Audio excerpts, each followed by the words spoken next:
Number she found divorce papers on their anniversary. But what was hidden behind them changed everything. Asterisk asterisk opening hook, 0 to 015. Asterisk asterisk. 20 years of marriage. One envelope. And a secret so devastating it would destroy everything she thought she knew about the man sleeping next to her every night. Sarah Mitchell opened that envelope on what should have been the happiest day of their year, expecting maybe a romantic letter, a surprise trip, something to celebrate 2 decades together. Instead, she found divorce papers. But that wasn't the worst part. Behind those papers was something else. Something that would make the divorce seem like a mercy. Asterisk asterisk main story begins. 015-230 asterisk asterisk. This is a true story. The names have been changed, but every detail, every moment of what you're about to hear actually happened to a real couple in suburban Ohio just 8 months ago.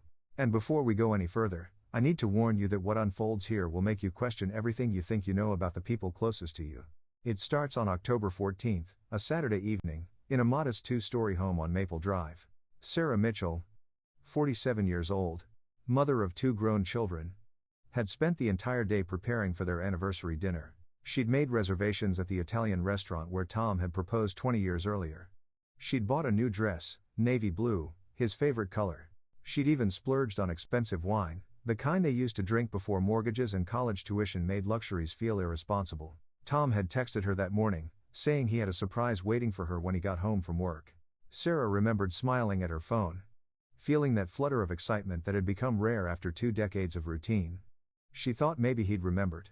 Maybe this year would be different from the last few, where anniversaries had passed with obligatory cards and distracted kisses. At 6:30, she heard his car pull into the driveway. Asterisk asterisk building the scene. 2:35:45 asterisk asterisk. Tom Mitchell walked through the door carrying his briefcase and a manila envelope. Not flowers. Not a gift bag. Just a plain manila envelope that he set on the kitchen counter without a word. Sarah noticed immediately that something was wrong. His face was pale, almost gray, and he wouldn't meet her eyes. For 20 years, she'd learned to read him like a book. The way married couples do. The tiny tells that signal mood and meaning.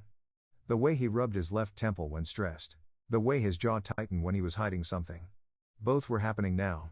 Tom, she said, we have reservations at 7, are you almost ready? He didn't answer right away. Instead, he loosened his tie and walked to the cabinet where they kept the whiskey.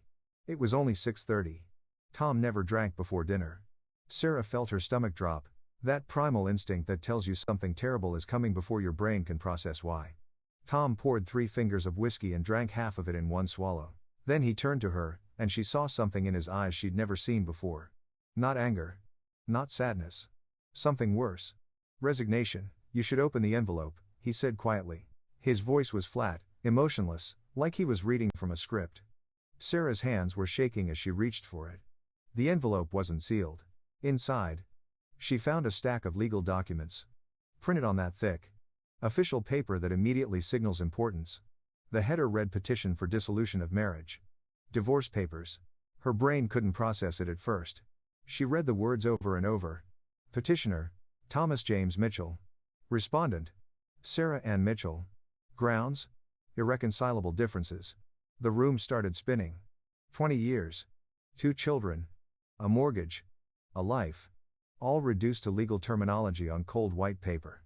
Asterisk asterisk the discovery. 5:45-9:15 asterisk asterisk. But then Sarah noticed something else. Behind the divorce papers, clipped to the back page, was another document. This one wasn't legal paperwork. It was a medical record, dated 6 weeks earlier, from Cleveland Medical Center. The name on the record was Tom's. Sarah's vision blurred as she read the diagnosis. Stage 4 pancreatic cancer. Metastasized. Prognosis: 6 to 9 months. Recommended treatment: palliative care only. The paper slipped from her hands and fluttered to the floor. She looked up at Tom, who was now crying silently, tears running down his face as he gripped the whiskey glass like it was the only thing keeping him upright. You're sick, she whispered. The words felt stupid, inadequate, but her brain couldn't form anything more coherent.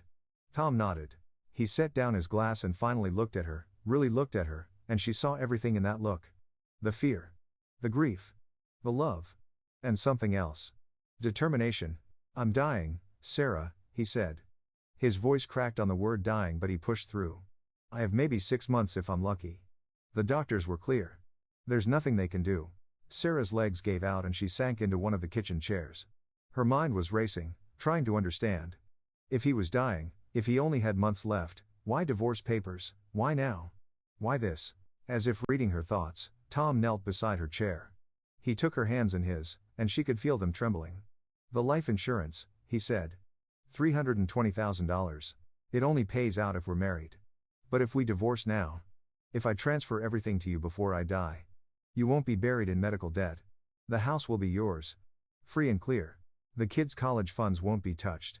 You'll be okay. You'll survive this. Asterisk asterisk emotional core. 9. 15 13 30 asterisk asterisk. Before we dive deeper, let us know in the comments where you're watching from. We'd love to hear from you. And if you're new here, click on the subscribe button so you never miss any of our upcoming videos. Sarah couldn't speak. She sat there, holding the divorce papers in one hand and the medical records in the other, and felt her entire world collapsing. This was Tom's solution. This was his surprise. He wasn't leaving her because he stopped loving her. He was leaving her because he loved her too much to let her drown in the financial devastation that terminal cancer brings. In America, medical bankruptcy destroys families every single day. Tom worked in insurance. He knew the statistics. He'd seen the projections.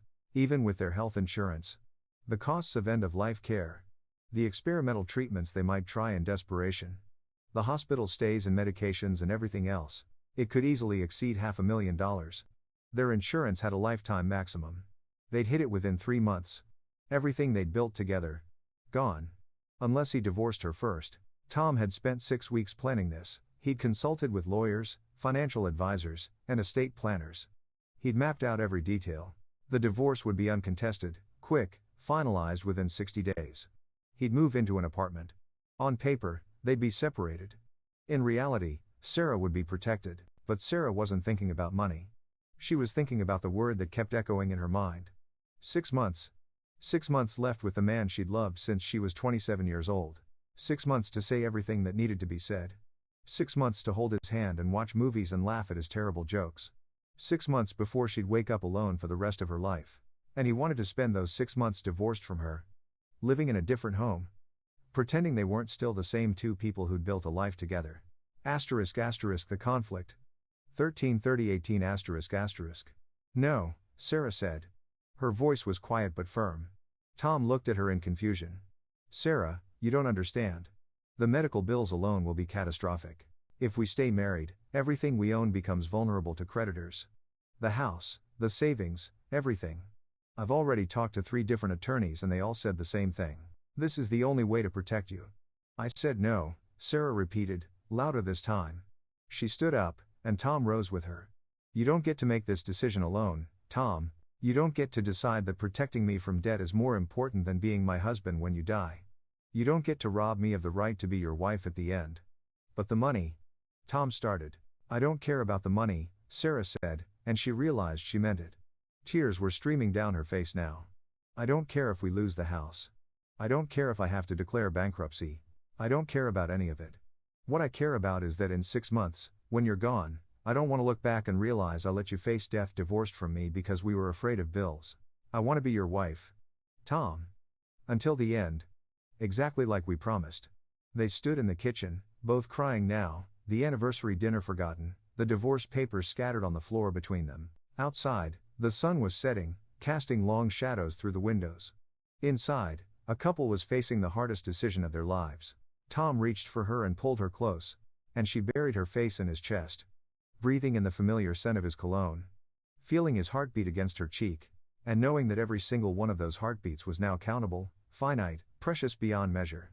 Asterisk asterisk the choice. 18/23/15 asterisk asterisk. They talked through the night. Tom showed her everything. The medical records, the financial projections, the legal documents.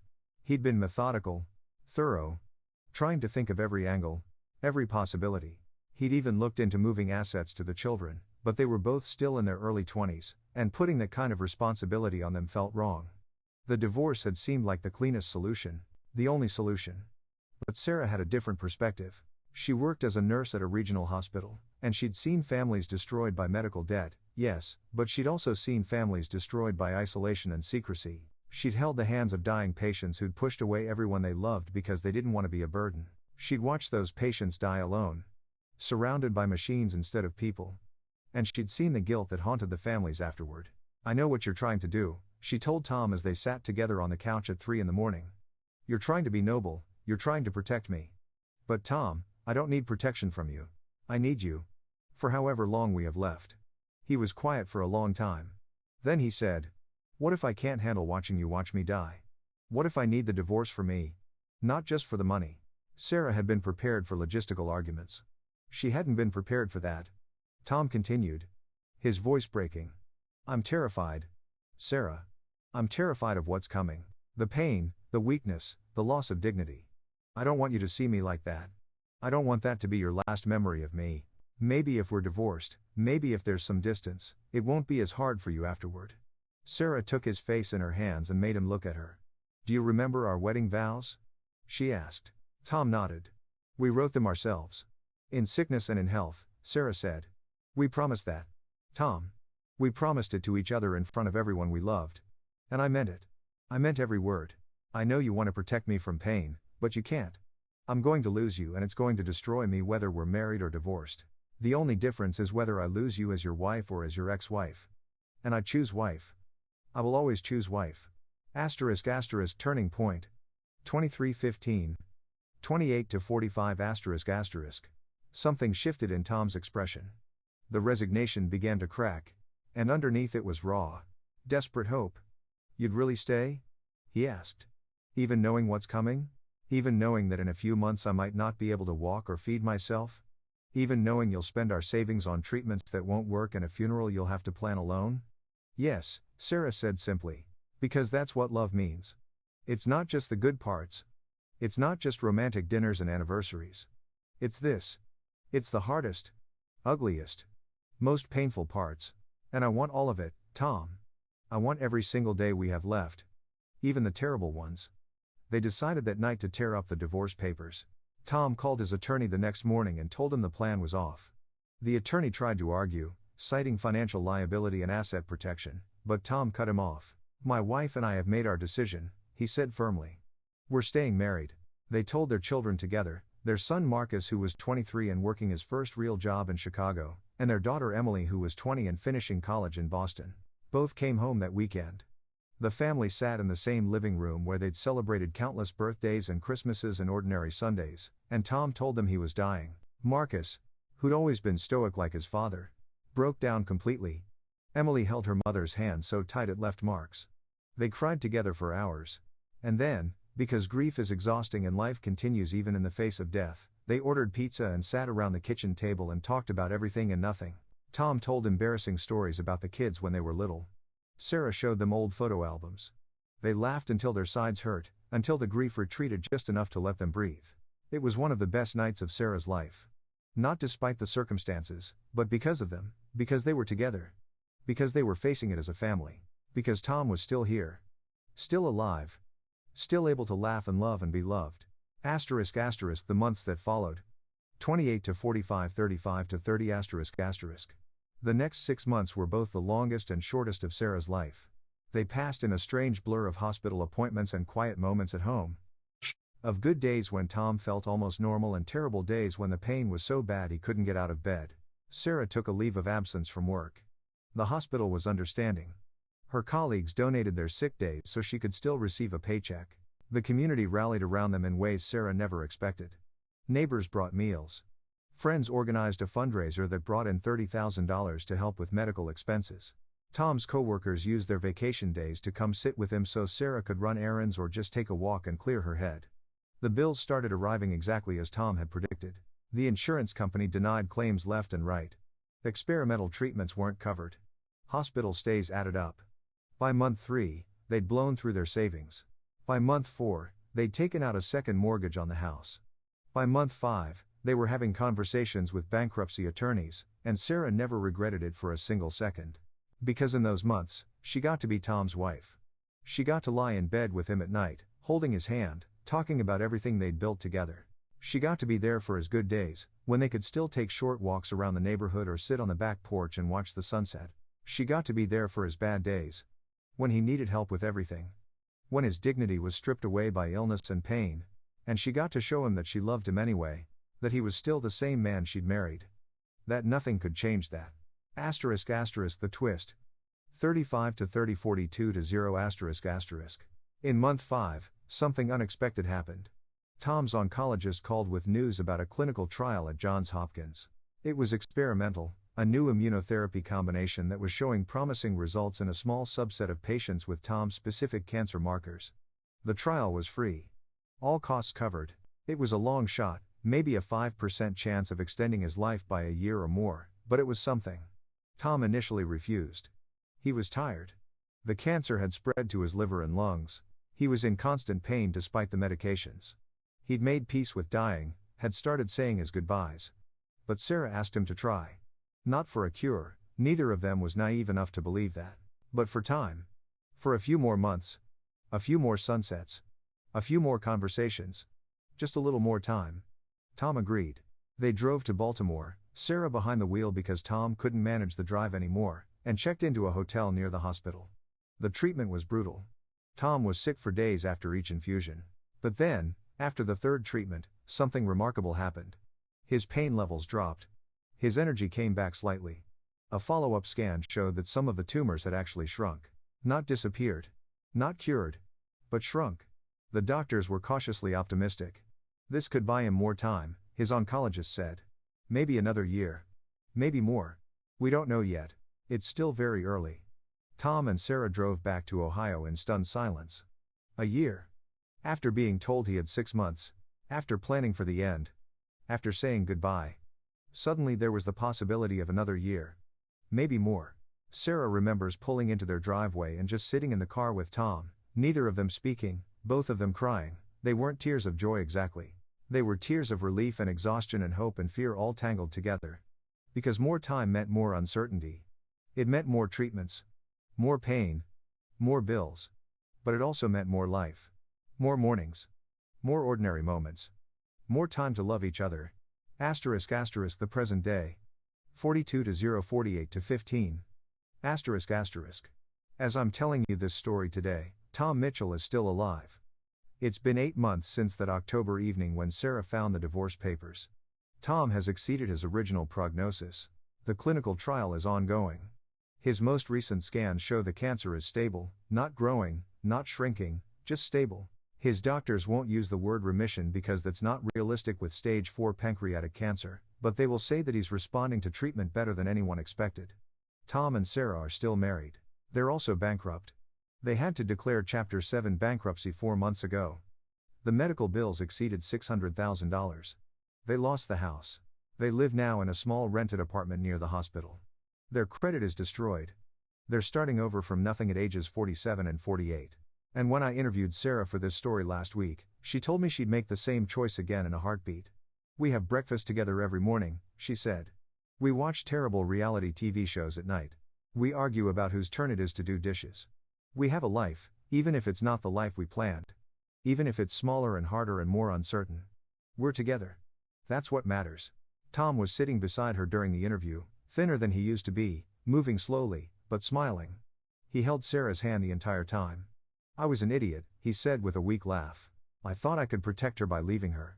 I thought that was love. But real love is staying. It's being there for the hard parts. It's letting someone love you even when you feel unlovable. Sarah saved my life, not by keeping me from dying, but by refusing to let me die alone. Asterisk asterisk reflection and deeper meaning. 48 to 15 54 to 30 asterisk asterisk. So why am I telling you this story? Why does it matter? Because Tom and Sarah's story is about something bigger than cancer or medical debt or divorce papers.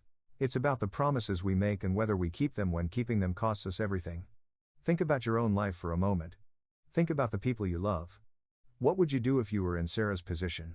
If you found out that the person you loved most in the world was dying and their plan to protect you meant losing the time you had left together? Would you fight for that time? Or would you accept the sacrifice and live with the regret? And what if you were Tom?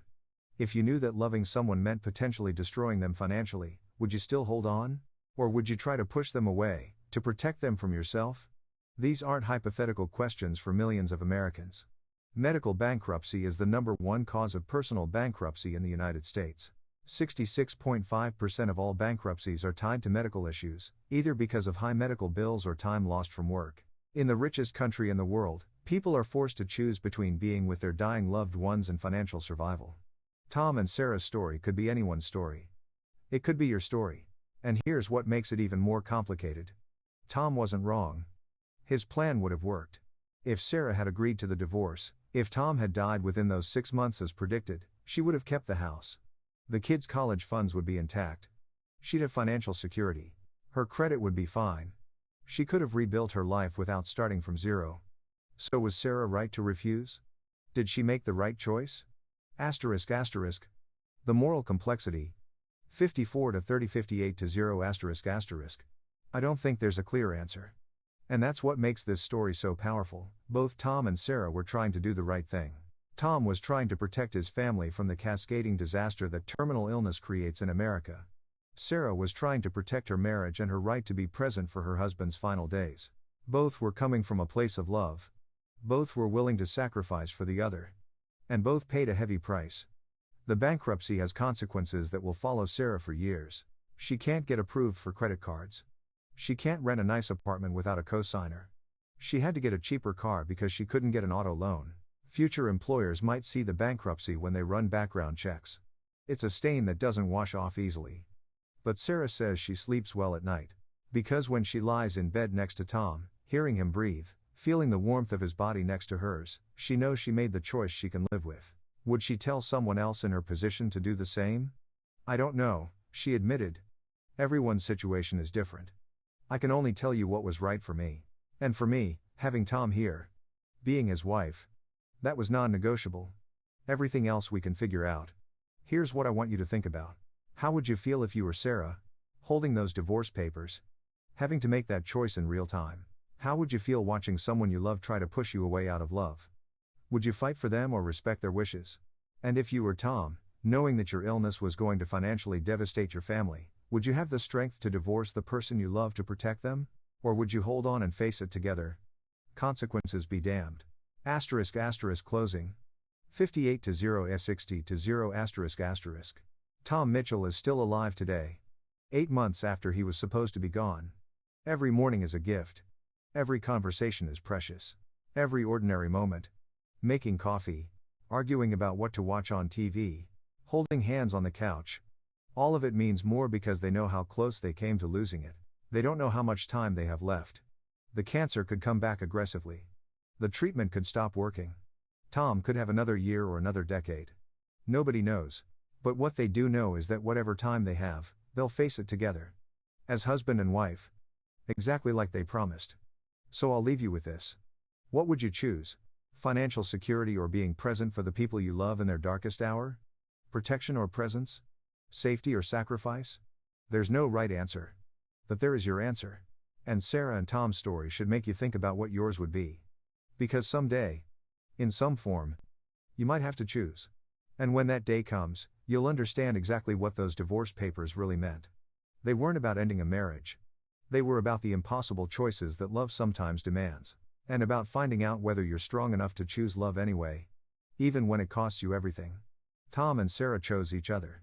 They lost their house, their savings, their financial future. And they'd do it again. Because in the end, the only thing that matters is who's beside you when everything else falls apart. Leave a comment below and tell us where you're watching from and what you would have done in their situation. Would you have signed the divorce papers to protect your family? Or would you have refused like Sarah did? And if this story moved you, if it made you think, click that subscribe button so you never miss another story like this. Because real life is often stranger, more complex,